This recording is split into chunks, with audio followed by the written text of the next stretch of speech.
अथ अश्विनी कृष्ण पक्ष एकादशी व्रत कथा अर्थात इंदिरा एकादशी की व्रत कथा। बोली कृष्णचंद्र भगवान की जय। बोली श्री हरि नारायण भगवान की जय। धर्मराज युधिष्ठिर कहने लगे कि हे भगवान, अश्विनी कृष्ण पक्ष की एकादशी का नाम क्या है, इसकी विधि और इसका फल क्या है, सो कृपा करके आप मुझे कहिए। भगवान श्री कृष्ण कहने लगे कि इस एकादशी का नाम इंदिरा एकादशी है। यह एकादशी पापों को नष्ट करने वाली तथा पितरों को अधोगति से मुक्त देने वाली है। हे राजन, ध्यान पूर्वक इसकी कथा सुनो। इसके सुनने मात्र से वाजपेयी यज्ञ का फल प्राप्त होता है। प्राचीन काल में सतयुग में महिष्मती नाम का एक नगरी थी और उस नगरी में इंद्रसेन नाम का एक राजा प्रतापी धर्म पूर्वक अपनी प्रजा का पालन करते हुए शासन किया करता था। वह राजा पुत्र पौत्र और धन आदि से संपन्न था। विष्णु का परम भक्त था। एक दिन जब राजा सुखपूर्वक अपनी सभा में बैठा था तो आकाश मार्ग से महर्षि नारद उतर करके उसकी सभा में आए। राजा उनको देखते ही हाथ जोड़ करके खड़ा हो गया और विविध प्रकार से विधि पूर्वक आसन व अर्घ्य दिया। सुख से बैठ करके नारद मुनि ने राजा से पूछा कि हे राजा, आप के सातों अंग कुशल पूर्वक तो है, तुम्हारी बुद्धि धर्म में और तुम्हारा मन विष्णु भक्ति में तो रहता है। देवऋषि नारद की ऐसी बात सुनकर के राजा ने कहा, हे महर्षि, आपकी कृपा से मेरे राज्य में सब कुछ कुशल मंगल है तथा मेरे यहाँ यज्ञ कर्म आदि सुकृत हो रहे हैं। आप कृपा करके अपने आगमन का कारण कहिए। तब ऋषि कहने लगे, हे राजन, आप आश्चर्य देने वाले मेरे वचनों को सुने। मैं एक समय ब्रह्मलोक में ब्रह्मा जी के लोक में यमलोक को गया। वहां श्रद्धा पूर्वक यमराज से पूजित होकर के मैंने धर्मशील और सत्यवान धर्म राजा की प्रशंसा की।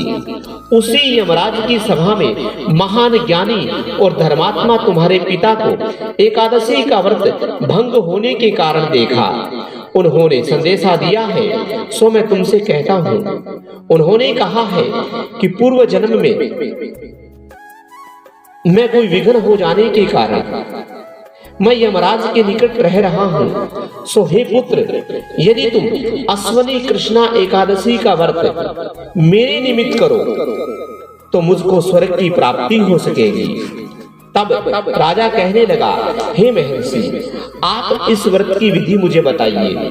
नारद जी कहने लगे, हे राजा, अश्विनी माह की कृष्ण पक्ष की दशमी के दिन प्रातः काल श्रद्धा पूर्वक स्नान आदि से निवृत्त होकर के पुनः दोपहर को नदी आदि में जाकर के स्नान करें। फिर श्रद्धा पूर्वक अपने पितरों का श्राद्ध करें और एक बार भोजन करें तथा भूमि पर शयन करें। प्रातः काल होने पर एकादशी के दिन दातुन आदि करके स्नान करें। फिर व्रत के नियमों को भक्ति पूर्वक ग्रहण करता हुआ प्रतिज्ञा करें कि मैं आज संपूर्ण भोगों को त्याग करके निराहार रह करके एकादशी का व्रत करूंगा। हे अच्युतम, हे पुंडरीकाक्ष, मैं आपकी शरण में हूँ, आप मेरी रक्षा कीजिए। इसी प्रकार नियम पूर्वक शालिग्राम की मूर्ति के आगे विविध प्रकार से श्रद्धा पूर्वक श्राद्ध करके योग्य ब्राह्मणों को फलाहार का भोजन कराएं और उन्हें दक्षिणा दें। पितरों के श्राद्ध से जो बच जाए उसको सूंघ करके गो को दान दें तथा धूप दीप गंध पुष्प नवेद आदि सब सामग्री से ऋषिकेश भगवान का पूजन करें। रात में भगवान के निकट जागरण करें। इसके पश्चात द्वादशी के दिन प्रातः काल होने पर भगवान का पूजन करके ब्राह्मणों को भोजन कराएं। भाई बंधु, स्त्री और पुत्र सहित आप भी मौन होकर के भोजन करें।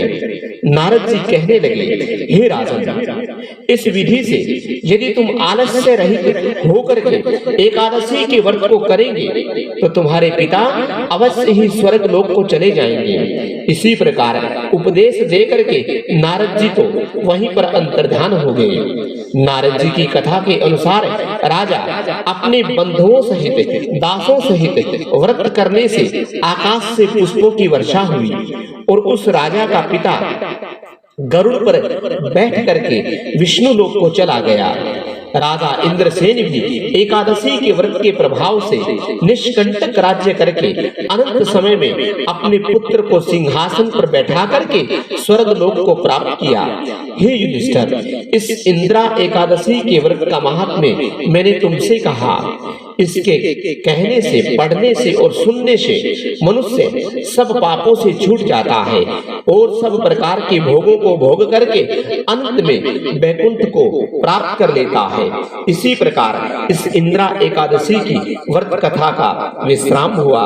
बोली श्री कृष्णचंद्र भगवान की जय, बोली लक्ष्मी नारायण भगवान की जय।